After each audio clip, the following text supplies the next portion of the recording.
You are absolutely pathetic, Marcus shouted, his hand gripping Isabella's arm so hard her knees buckled. With a violent jerk, the delicate red silk of her dress ripped at the shoulder, exposing her skin to the cold air of the ballroom. Hours of preparation and a facade of perfection destroyed in seconds. 200 of the city's most elite guests went dead silent.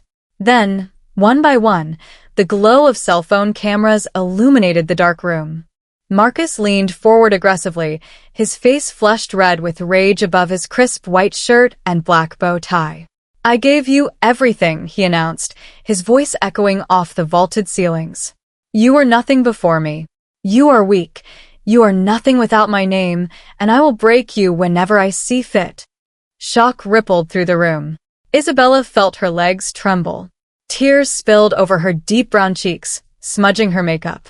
Her eyes were wide, glistening with sheer terror and vulnerability as she clutched the torn fabric of her dress. Her vision blurred. The floor tilted. She braced herself, waiting to collapse. From the shadows of the VIP section, Han Tae-joon had been watching. While the wealthy attendees froze, he moved silently through the crowd. He stepped between them, effortlessly breaking Marcus's grip, and pulled Isabella flush against his side. He wrapped one strong arm securely around her shaking frame. He wore a dark, sleek suit with an unbuttoned black shirt, no tie. Intricate, dark tattoos crawled up his neck and across the hand that now shielded her. Isabella leaned into him instinctively, clutching his shirt. "Who the hell are you?" Marcus's voice boomed. Tae-joon turned slowly. His face was completely composed, his jawline sharp, his expression a mask of cold, indifferent authority. The entire ballroom held its breath.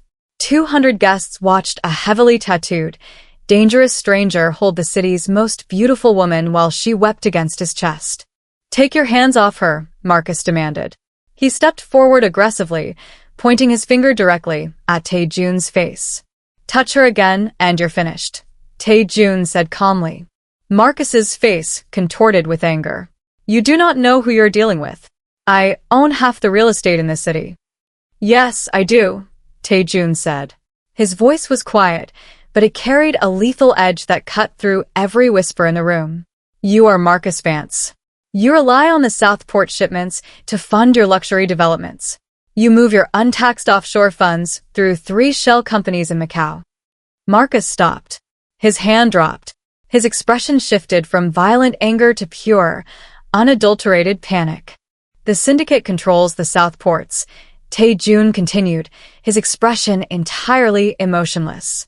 "Which means your developments, your shipments, and your entire illegal cash flow exist because I allow them to exist.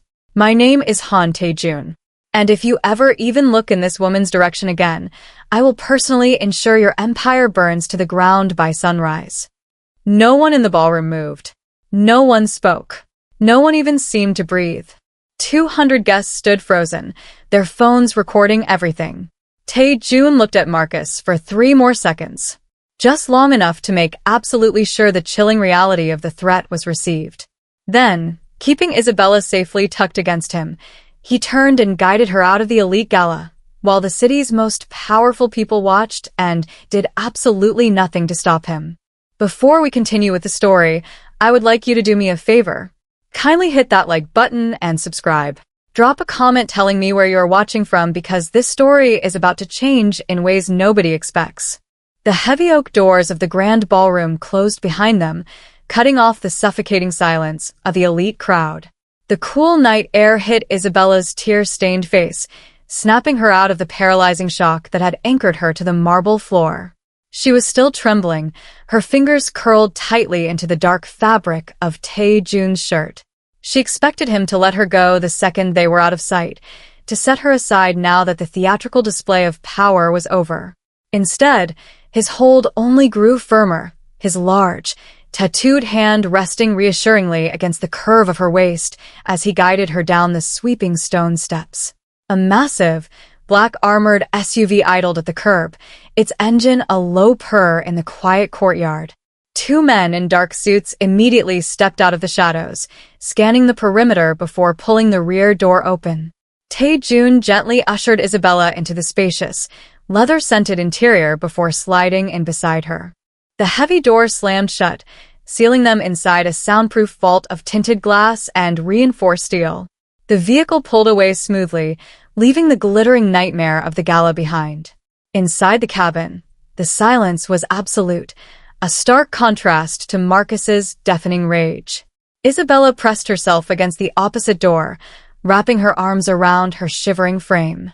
She looked down at the ruined red silk of her dress, the jagged tear at her shoulder a glaring reminder of her humiliation. A fresh wave of tears threatened to spill, her chest heaving with silent breaths. Tae-joon watched her for a fraction of a second before shrugging off his suit jacket. He leaned forward, the movement slow and deliberate, and draped the warm, heavy fabric over her trembling shoulders.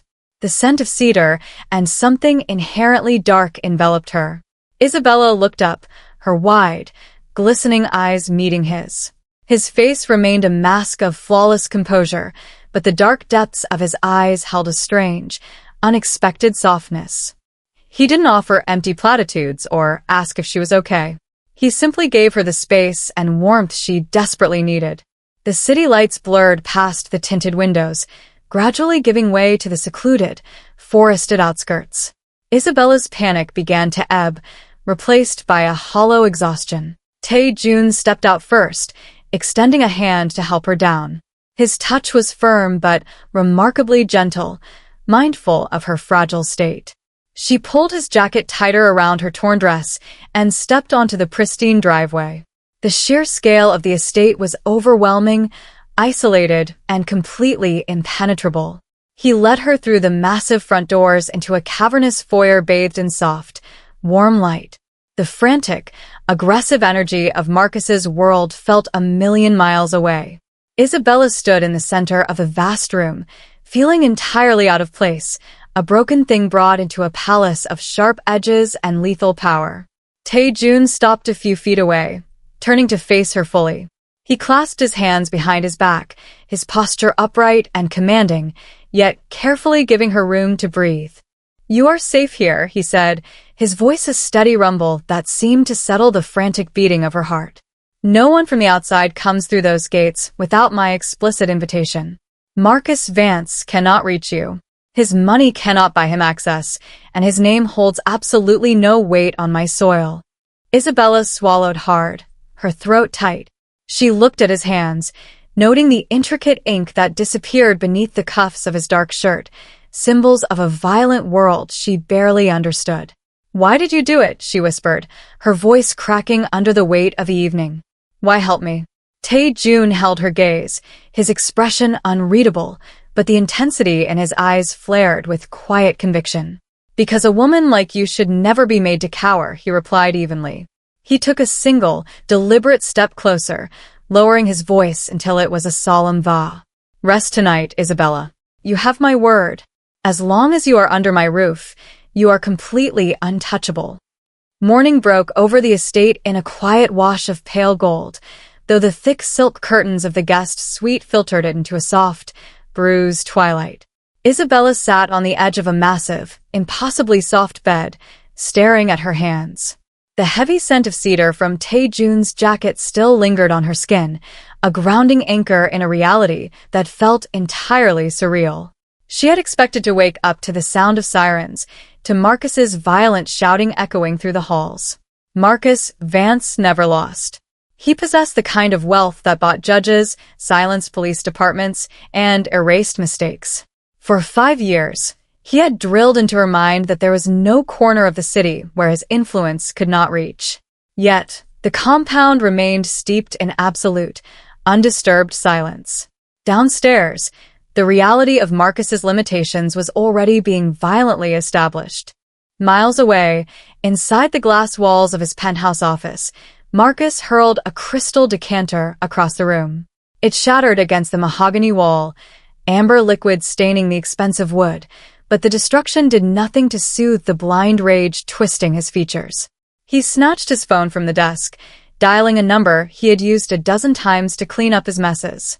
Deputy Commissioner Reynolds had been on his payroll for 3 years, a reliable lapdog who understood the flow of money. The line clicked open. Marcus didn't wait for a greeting.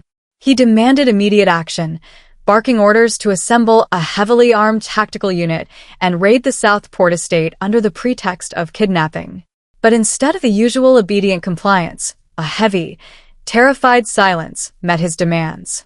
Reynolds finally spoke, his voice trembling as he explained that the precinct had received a direct mandate from the mayor's office to stand down. More than that, Reynolds frantically whispered that his own family had been photographed that morning by unknown men. The call abruptly ended. When Marcus tried to redial, the number was completely disconnected. Panic, cold and sharp, began to pierce through his aggressive fury. If the police were bought, he would simply buy a private army. Marcus slammed his palms against his keyboard, logging into his secure offshore banking portals to authorize a massive wire transfer to a private mercenary outfit. The screen loaded, but instead of his multi-million-dollar balances, a stark crimson error code flashed across the monitor. Access denied. He switched to his domestic holding accounts, his breath growing ragged. Frozen. Every single corporate account, every hidden trust, every line of credit he possessed had been systematically locked down in the span of a few hours. The realization hit him with the force of a physical blow. Han Tae-joon was not just making empty threats in a ballroom. He was methodically choking the life out of Marcus's empire, isolating him entirely. The man who had spent his life making others feel powerless was suddenly trapped in a cage of his own making, stripped of his weapons, and left completely defenseless. Back at the compound, the heavy oak doors of Tae-joon's private study stood open. He sat behind a sprawling mahogany desk, his dark eyes calmly scanning the data scrolling across his monitors. The digital dismantling of Marcus Vance had required only 3 phone calls.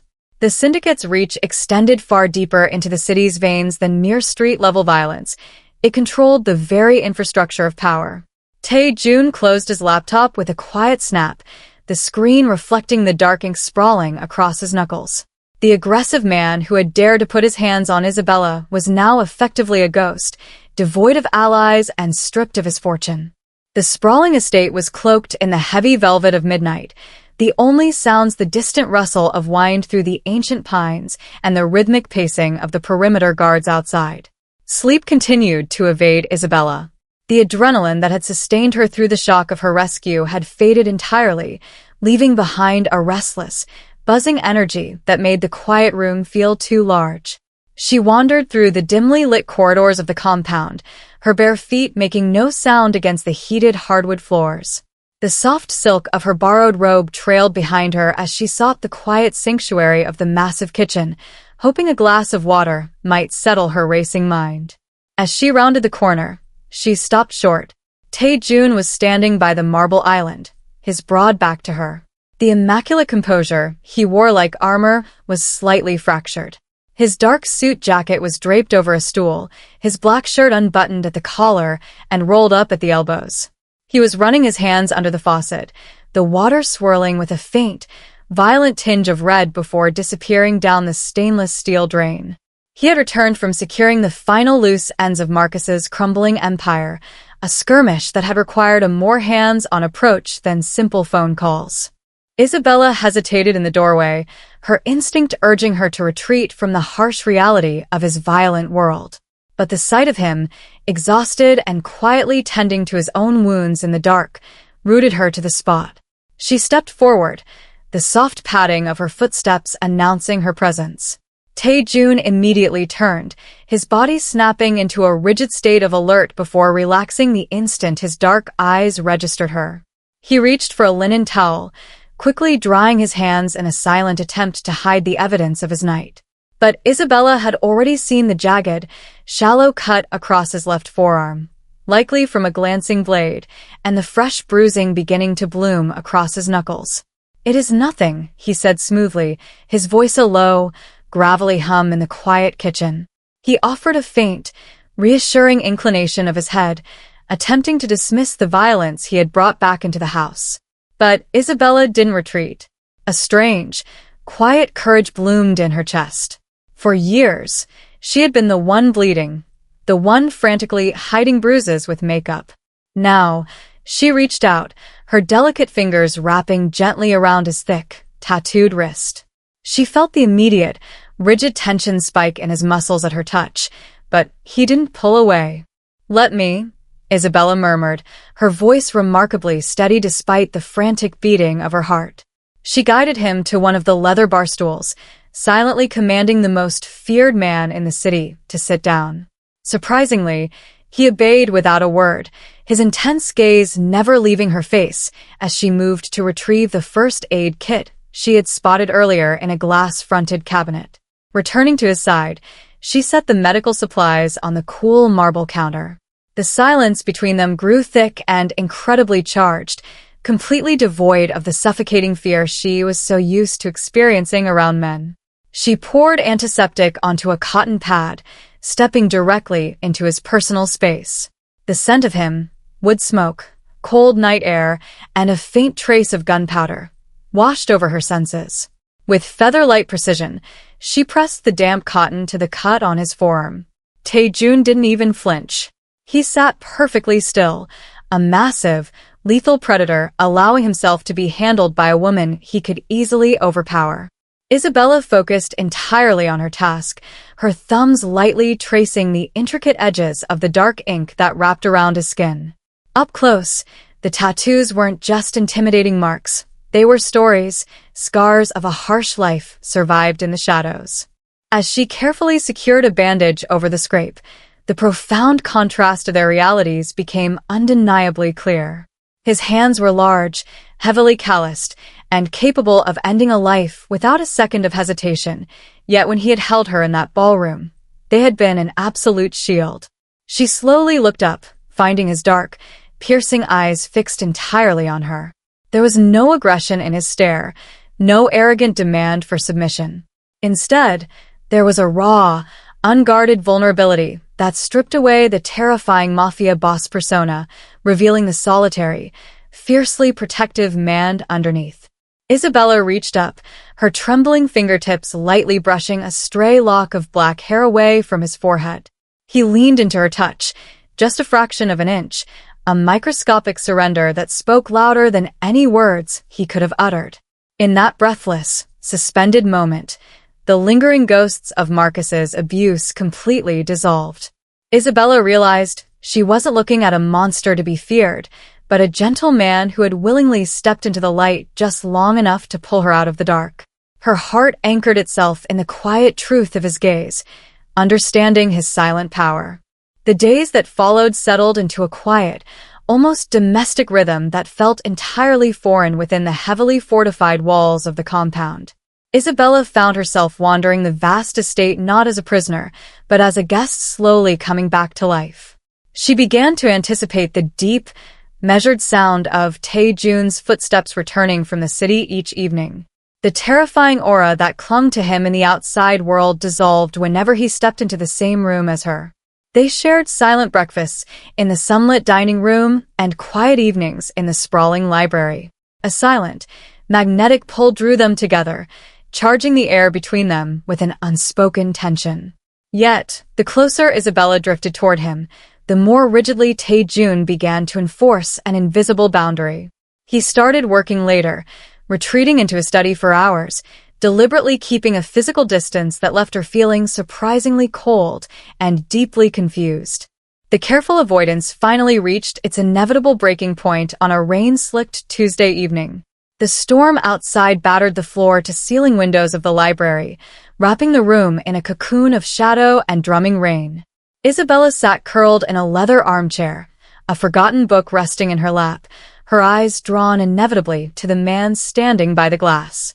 Tae-joon was entirely still, staring out at the darkened grounds with a tumbler of amber liquid held loosely in his right hand.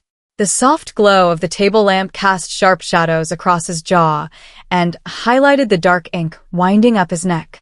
He looked immensely burdened, carrying the weight of a violent empire that demanded his absolute ruthlessness. Unable to bear the suffocating silence any longer, Isabella set her book aside. She crossed the room, her soft footsteps muffled by the thick Persian rug, until she stood just behind him. She didn't speak. Instead, she reached out, her fingertips lightly brushing the tense line of his shoulder. It was a simple, grounding touch, an echo of the night she had tended to his wounds. Tae-joon went entirely rigid.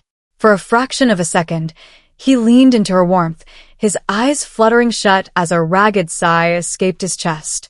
But just as quickly, the mask of the Mafia boss slammed back into place.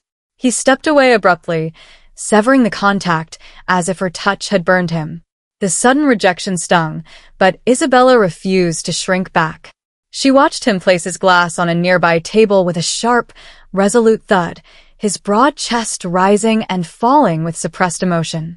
When he finally turned to face her, his dark eyes were stormy, warring with a desperate need and a fierce, punishing restraint. "You need to keep your distance, Isabella," he warned, his voice a low, rough scrape in the quiet room. He didn't look angry. He looked terrified of himself. He paced a few restless steps away, putting the massive oak desk between them like a barricade. "You are confusing safety with something else. Something I cannot give you." Isabella stepped forward, refusing to let him hide behind his self-imposed isolation.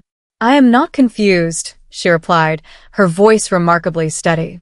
"I know exactly who you are, Tae-joon, and I know you are avoiding me." He let out a harsh, humorless laugh, shaking his head. "You know the man who pulled you out of a ballroom," he countered, his tone turning dangerously cold as he leaned his palms against the desk. "You do not know the man who runs the Syndicate.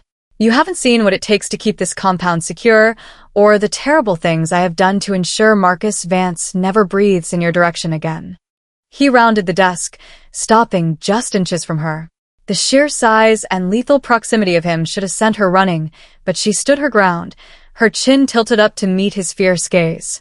"Look at me," he commanded softly, lifting his hands between them. "These hands are stained with blood, Isabella. Decades of it. I live in the shadows, surrounded by violence, paranoia, and death. It is a disease that corrupts everything it touches." His voice broke slightly, betraying the raw agony beneath his stoic exterior. "You survived a monster. You deserve a life in the light. You deserve a man who can walk down the street with you in the sun, not someone who will inevitably drag you down into the dark." Isabella looked at his heavily tattooed hands, the very hands that had shielded her when the rest of the world had watched her break. A tear slipped down her cheek, but her gaze remained fiercely defiant. She didn't flinch, and she certainly didn't step back, leaving the weighty, unspoken truth hanging suspended in the stormy air between them as the relentless rain continued to beat against the thick glass. The morning sun broke through the heavy clouds, casting sharp, brilliant rays across the sprawling grounds of the compound, but the storm within the house had not broken. The echoes of Tae-joon's desperate warning still hung in the air, a heavy shroud of fear and blood that he believed made him monstrous. Isabella stood before the towering mirrors of her suite, staring at her reflection. She was no longer the trembling woman who had collapsed on the ballroom floor in a torn red dress. The fragile, terrified version of herself had been burned away by Marcus's cruelty and subsequently reshaped by the quiet, unyielding strength Tae-joon had shown her. He had called his world a darkness that would inevitably corrupt her, begging her to seek the light. But as she traced the smooth line of her collarbone, a fierce, undeniable realization settled deep in her bones. She didn't want the light, not if it meant a life without him. She reached for the intercom, bypassing the kitchen staff and dialing directly to Tae-joon's head of security, requesting an immediate delivery from the city's most exclusive boutique. When the unmarked black box arrived 2 hours later, she opened it with deliberate precision. Inside lay a dress that was the antithesis of victimhood. It was midnight black, structured, and entirely unapologetic. Downstairs, the atmosphere was thick with tension. The Syndicate was fracturing under the weight of Marcus's sudden downfall, and several high-ranking lieutenants from rival factions had called an emergency parley at an underground casino in the city's industrial district. It was a volatile environment, a powder keg waiting for a single spark. Tae-joon stood in the grand foyer, his features hardened into an impenetrable mask of violence and authority. He strapped a sleek, matte black holster beneath his suit jacket, his men falling into formation around him. He turned toward the door, entirely focused on the impending danger, when the sharp, authoritative click of heels echoing down the marble staircase brought the entire room to a dead halt. He looked up, and the breath completely left his lungs. Isabella descended the stairs like a descending queen. The black silk dress clung to her curves, sophisticated and lethal, with a high neckline that demanded respect and a slit that allowed her to move with undeniable grace. Her dark hair was swept up, her makeup sharp and bold. She looked nothing like a target. She looked like the reigning partner of a dangerous empire. Tae-joon took a sudden step forward, his voice a low, dangerous rumble that commanded the immediate attention of his guards. "What do you think you are doing?" he demanded, closing the distance between them. He glared at the dress, recognizing the calculated armor she had chosen. "You are not leaving this compound." Isabella met his furious, protective stare with absolute calm. "I am going with you," she stated softly, yet her voice carried an iron resolve that shocked the hardened men standing nearby. Tae-joon's jaw clenched, his eyes flashing with raw panic. "It is a syndicate parley, Isabella. It is a room full of wolves looking for a weakness. If they see you, they will use you against me." She stepped directly into his personal space, reaching up to adjust the lapel of his jacket in a gesture of profound intimacy and possession. "Then let them see that I am not a weakness," she whispered fiercely. "You said, I don't know the man who runs the syndicate. Show me. Stop hiding me in a glass tower." For a long, tense moment, the air crackled between them. He searched her eyes, looking for a trace of the fear he was so used to protecting, but found only unyielding fire. With a heavy, defeated sigh that tasted like surrender, he nodded sharply to his men. The underground casino was a suffocating labyrinth of cigar smoke, low lighting, and lethal intent. When Tae-joon walked through the heavy steel doors, the room fell silent, the tension spiking. But the rival bosses didn't just stare at the feared Mafia boss. Their eyes shifted to the stunning, composed woman walking perfectly in step beside him. Isabella felt predatory gazes crawling over her skin, a suffocating pressure designed to intimidate. Yet, drawing on the silent power Tae-joon radiated, she kept her chin elevated, her expression completely unbothered. She did not shrink. She did not look away. When they reached the central table, Tae-joon pulled out a chair for her before taking his own, explicitly signaling to the room that she was not collateral. She was an equal. As violent, high-stakes negotiations commenced, voices raised and threats were subtly exchanged across the felt-top tables. Through it all, Isabella sat poised and unreadable, an elegant anchor in a sea of chaos. Tae-joon watched her from the corner of his eye, the rigid tension in his shoulders slowly giving way to a profound realization. She wasn't fragile at all. By stepping willingly into the fire of his world, she hadn't been burned. She had forged herself into a blade perfectly matched to his own. The aftermath of the underground casino had irrevocably shifted the atmosphere within the compound. Isabella no longer wandered the halls like a ghost haunting a fortress. She moved with the quiet, assured grace of a woman who had claimed her place within its walls.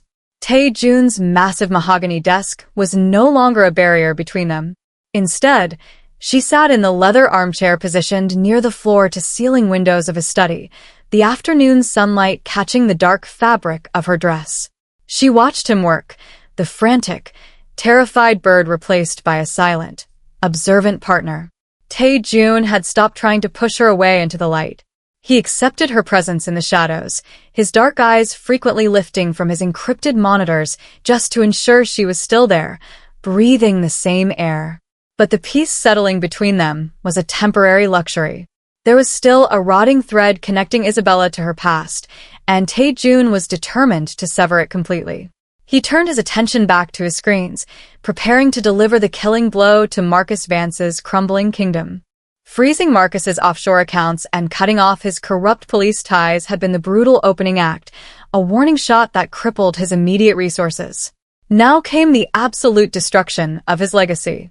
Marcus's legitimate front, a sprawling real estate and investment conglomerate, was a house of cards built on intimidation and leveraged debt. Tae-joon did not rely on street violence to tear it down. He used the surgical precision of the Syndicate's financial arm. With a few encrypted commands and a series of brief, terrifying phone calls, Tae-joon orchestrated a flawless, hostile takeover. He bought up Vance's outstanding debts through shell corporations, suddenly demanding immediate repayment in full. When Marcus predictably defaulted, Tae-joon turned his attention to the board of directors. Blackmail files containing photographic evidence of embezzlement, illicit affairs, and tax fraud were quietly delivered to the homes of Marcus's most loyal executives. By noon, the mass resignations began. By mid-afternoon, Vance Holdings was in freefall, its stock price plummeting into the abyss as rumors of federal investigations were strategically leaked to the press. Across the city, the air inside Marcus's glass-walled penthouse tasted like ash and impending doom. He stood frozen in the center of his lavish living room, his tailored suit rumpled and his knuckles bruised from hurling heavy crystal glasses against the walls. The silence of the apartment was deafening. The entourage of yes-men, lawyers, and bodyguards who usually hovered around him had vanished, abandoning a sinking ship the moment the money stopped flowing. His phone, usually vibrating incessantly with demands and deals, lay dead on the marble counter. The massive flat-screen television played silently on the wall, the scrolling news ticker at the bottom of the screen flashing his name alongside words like bankruptcy, fraud, and catastrophic collapse.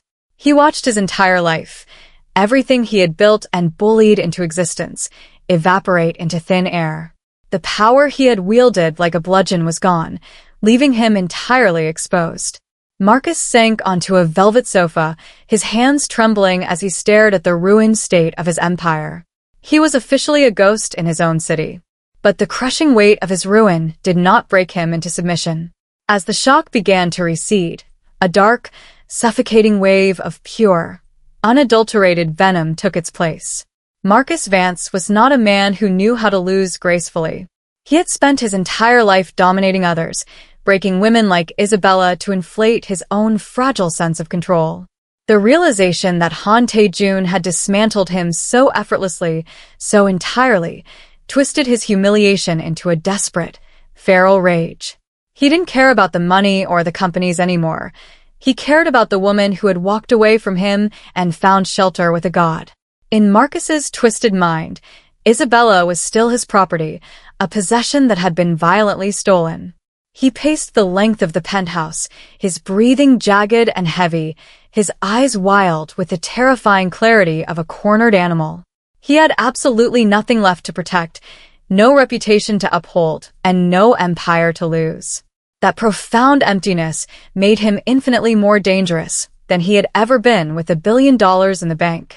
Back in the secure quiet of the compound, Tae-joon pressed a final key on his laptop and closed the lid with a definitive snap. The digital assassination was complete. He leaned back in his leather chair, running a heavy, tattooed hand over his tired face. Isabella looked up from her book, sensing the shift in the room's energy. She stood and walked over to him, her presence a soothing balm against the violent currents of his mind. She rested a hand on his shoulder, and this time, he didn't pull away. He reached up, wrapping his large fingers over hers, anchoring himself in her warmth. He murmured that it was finally done, his voice a low, gravelly vibration assuring her that Marcus had nothing left. Isabella closed her eyes, breathing in the scent of cedar and safety, believing the nightmare was finally over. But as Tae-joon stared out at the fading light of the afternoon, his jaw tightened. He knew the absolute truth of violent men. Stripping a predator of his teeth didn't make him peaceful. It just made him desperate enough to use his claws. The empire had crumbled, but the true threat had only just been unleashed. The sprawling metropolis was a blur of neon lights and rain-slicked asphalt as the heavily armored convoy moved swiftly through the night. Isabella sat in the spacious rear cabin of the central SUV, the soft leather cool beneath her fingertips. Beside her, Tae-joon exuded a quiet, commanding stillness. The oppressive weight of Marcus Vance's existence had been lifted, leaving behind a fragile peace. Isabella leaned her head against the tinted glass, watching the city pass by, no longer terrified of its shadows. When she shifted her gaze back to Tae-joon, she caught him watching her. The harsh, lethal edges of his demeanor were absent, replaced by an unguarded tenderness that made her breath catch. He reached across the console, his large, tattooed hand wrapping gently over hers. The warmth of his touch chased away the lingering chill of the storm outside. It was a stolen moment of tranquility in a life defined by violence. For the first time, Isabella felt truly untouchable, anchored by the silent power of the man beside her. But the absolute silence of the cabin was a fragile illusion. Desperate men do not obey the rules of a surrendered war. Stripped of his fortune, Marcus Vance had abandoned all logic, driven by a feral obsession to destroy what he could no longer possess. He had liquidated his last hidden cash to hire a ghost crew of unregulated mercenaries, men motivated only by the promise of an exorbitant, suicidal payout. The first sign of the nightmare was a blinding flash from a narrow alleyway just ahead of their route. The deafening roar of an explosion shattered the night, sending a shockwave that rattled Isabella's teeth. The lead vehicle of their convoy was violently thrown off its axis, engulfed in a massive bloom of orange flame. Their driver slammed on the brakes, heavy tires screaming against wet pavement as the vehicle swerved to avoid the wreckage. Isabella was thrown forward, but Tae-joon was instantly there, his massive arms snapping across her chest to pin her securely against the seat. Before the ringing in her ears subsided, the darkness outside erupted with the relentless flashes of automatic gunfire. The armored glass beside Isabella's head spiderwebbed instantly, absorbing the impact of a dozen high-caliber rounds. Tae-joon's demeanor shifted in a microsecond, the gentle protector vanishing, instantly replaced by the terrifying Mafia boss. He barked harsh commands in Korean over the encrypted radio, pulling a heavy Glock from his shoulder holster. The street had become a kill zone. 2 tactical vans had boxed them in, disgorging heavily armed men who laid down suppressing fire that chewed through the reinforced steel. "Get down!" Tae-joon roared over the chaos, shoving Isabella into the narrow space between the heavy leather seats. He positioned his massive frame entirely over hers, effectively using his body as a human shield.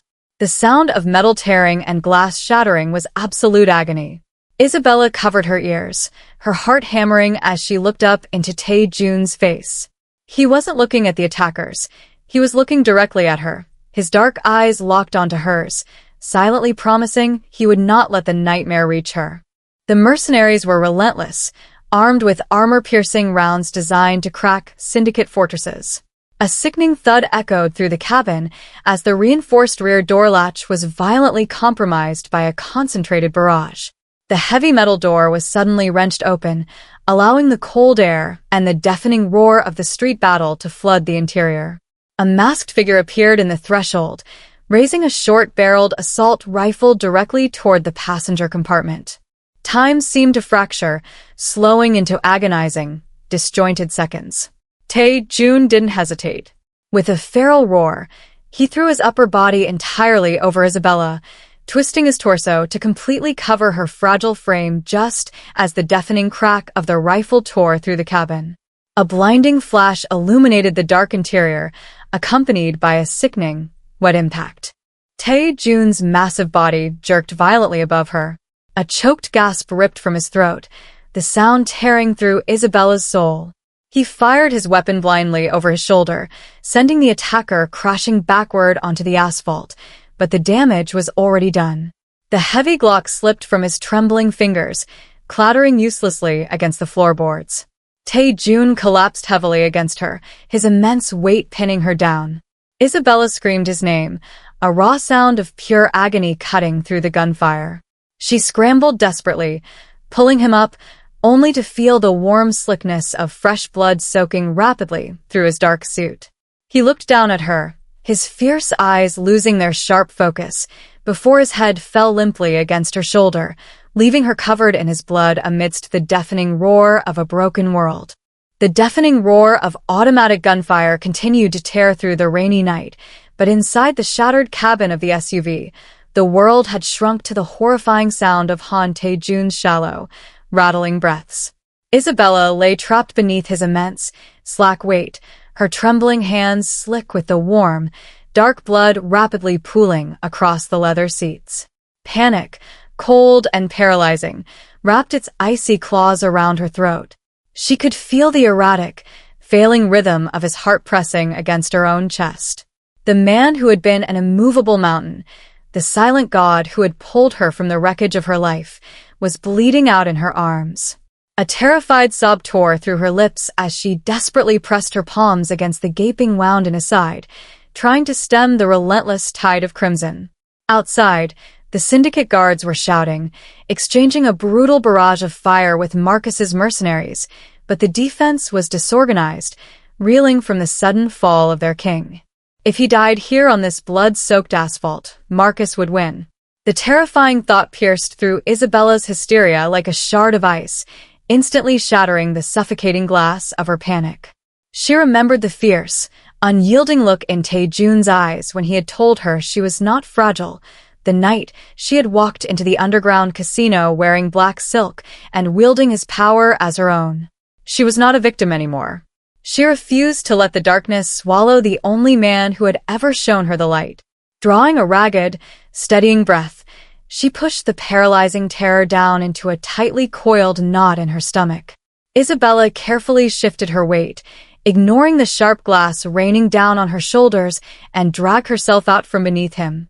She ripped the heavy fabric of her dress, wadding it up and pressing it brutally hard into his wound. Tae-joon let out a low, unconscious groan, but she did not let up. She spotted the encrypted radio console on the dashboard, the microphone dangling limply from its cord where the driver had dropped it before slumping over the steering wheel.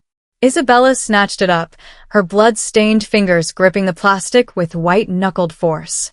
She depressed the transmission button, closing her eyes for a split second to summon the terrifying, absolute calm she had watched Tae-joon wield like a weapon 100 times.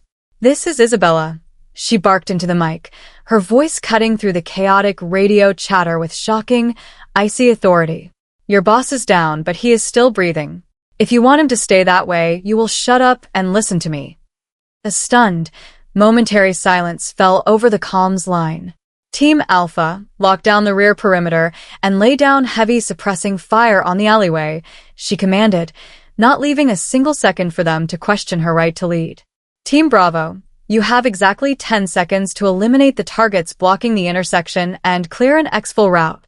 Anyone who hesitates answers to me. Move. There was a fraction of a heartbeat where the fate of the Syndicate hung suspended in the violent night air. Then, fueled by the terrifying conviction in her voice, Tae-joon's highly trained loyalists snapped into flawless execution. The scattered gunfire suddenly synchronized into a devastating, coordinated assault. Through the shattered windows, Isabella watched as the Syndicate operatives moved with lethal precision, flanking the mercenaries and systematically neutralizing Marcus's hired guns. The tactical van blocking their path was ripped apart by concentrated fire, the assailants dropping lifelessly to the wet pavement. The driver of the secondary escort vehicle sprinted through the crossfire, wrenching open the driver's side door of their crippled SUV and pulling his deceased comrade from the seat. He threw himself behind the wheel, slamming the massive armored beast into gear as the engine roared back to life with a desperate, metallic scream. "Go!" Isabella shouted, holding Tae-joon's head against her chest as the SUV tore away from the carnage, tires violently gripping the slick asphalt. "Get us to the underground clinic. Now." She did not need to specify which one. Every inner circle guard knew the location of the Syndicate's private surgeon. As the vehicle recklessly navigated the tight city streets, weaving through the midnight traffic, Isabella kept her bloody hands firmly pressed against Tae-joon's side. She leaned down, pressing her forehead against his clammy temple. "Stay with me," she whispered fiercely, the sheer adrenaline keeping her voice from breaking. "You do not get to save me, and then leave me alone in the dark. Do you hear me? You promised I was untouchable." Tae-joon's eyelashes fluttered weakly, a faint, ghost of a smile pulling at the corner of his pale lips before he slipped completely into the abyss of unconsciousness. Isabella tightened her grip, her spine ramrod straight, her dark eyes fixed intensely on the blurring city lights. She had willingly stepped into the fire of his dangerous world, and as the police sirens began to wail in the distance, the frightened, weeping girl in the torn red dress was completely dead, leaving only the fierce, unyielding queen of his empire sitting securely in her place. The crisp night air carried the sharp scent of impending winter, swirling around the high balconies of the Syndicate compound. Weeks had passed since the brutal ambush that nearly severed the fragile thread of their existence. Han Tae-joon stood near the edge of the stone parapet, his broad hands resting lightly on the cold balustrade. The agonizing ache in his side had faded to a dull throb, a lingering ghost of the bullet that had threatened to drag him permanently into the dark. He breathed in the icy wind, his dark eyes scanning the sprawling, glittering expanse of the massive city below. It was his city again, silent and firmly held within his iron grip. The chaotic remnants of Marcus Vance's desperate rebellion had been systematically eradicated, leaving absolutely no trace of the foolish man who had dared to strike at the Empire. Yet, as Tae-joon watched the distant neon lights pulsing vibrantly, his mind was not on the blood spilled or the lucrative territories reclaimed. It was entirely consumed by the blinding memory of the woman who had pulled him back from the precipice of death. He remembered the icy, authoritative command in her voice over the radio, the fierce, unyielding pressure of her hands holding his life together while the world burned around them. She had not shattered under the pressure. In the absolute crucible of his violent reality, she had forged herself into a brilliant weapon, proving decisively she was never meant to be hidden in the light. The soft, deliberate click of heels against the polished marble floor broke the quiet solitude of the expansive balcony. Tae-joon did not instinctively reach for the heavy weapon holstered beneath his tailored jacket. He knew the steady cadence of those approaching footsteps as intimately as his own heartbeat. He turned slowly, his breath catching painfully in his throat, as Isabella stepped gracefully out into the pale moonlight. She wore a sleek, impeccably tailored suit of midnight blue, the sharp lines emphasizing her commanding posture. Her dark hair cascaded elegantly over one shoulder, framing a beautiful face that was remarkably calm and devastatingly severe. There was not a single, lingering trace of the terrified, broken girl who had collapsed on a ballroom floor in a torn red dress months ago. That fragile, weeping ghost had been entirely consumed by the relentless fire they had walked through together. She moved to stand securely beside him at the edge of the balcony, her presence a heavy, grounding force that instantly settled the violent energy circulating in his blood. She didn't look up to him for permission or protection. She simply claimed her rightful space at his side, gazing out confidently at the sprawling empire beneath them. The silence that stretched comfortably between them was no longer fraught with the stifling tension of unspoken warnings or his agonizing restraint. It was the beautifully resonant silence of absolute understanding and unbreakable trust. "The illicit shipments from the Eastern Harbor have been secured," Isabella murmured, her voice a smooth, confident hum carrying clearly in the chilled air. "And the remaining Syndicate lieutenants have sworn their absolute loyalty to us.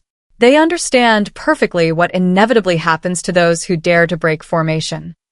Tae-joon let out a deeply affectionate rumble of a laugh, amazed by the sheer, effortless authority she now wielded. The hardened killers who had once looked at her with wary suspicion now bowed their heads in genuine reverence, instantly recognizing the lethal queen who had commanded their chaotic survival. He reached out slowly, sliding his heavily tattooed hand over hers where it rested lightly on the cold stone railing.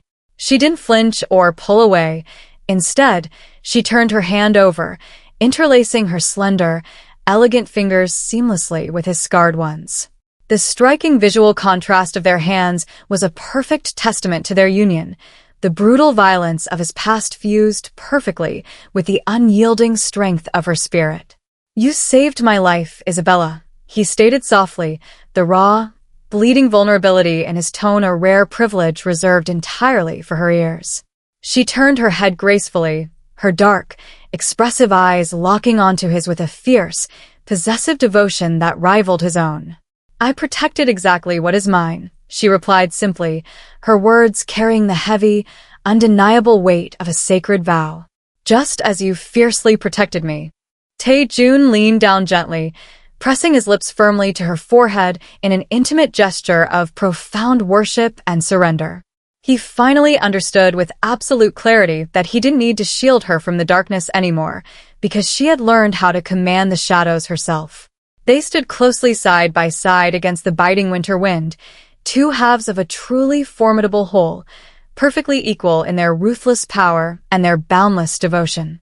As they looked out together over the glittering, conquered city, they were no longer a terrifying monster and his captive, nor a weary protector and his fragile ward.